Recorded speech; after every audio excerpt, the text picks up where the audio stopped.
Alright, to solve question 39, what we want to do whenever we're faced with a radical equation that has multiple radical expressions is we want to separate them, one on each side.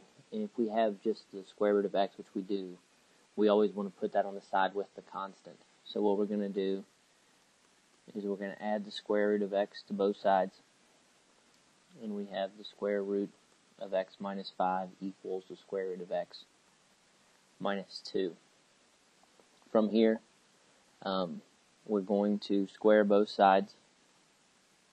Now that'll allow us to get rid of one of the two radicals, because when we square the radical, the square root of x minus 5, we're left with just x minus 5. Here, however, we do have to FOIL. When we FOIL, the square root of x times the square root of x is just x. The square root of x times a negative 2 is negative 2 root x. Again, for inner and then outer would be plus 4. So we have x minus 4 root x plus 4.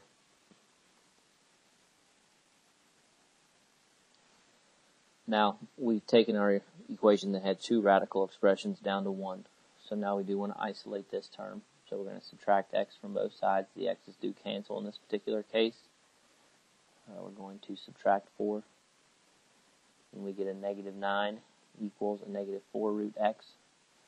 From here, we could go ahead and square this, but I would divide first. So we have 9/4 equals the square root of x. Get rid of the square root. We square this, square the other side, and x is equal to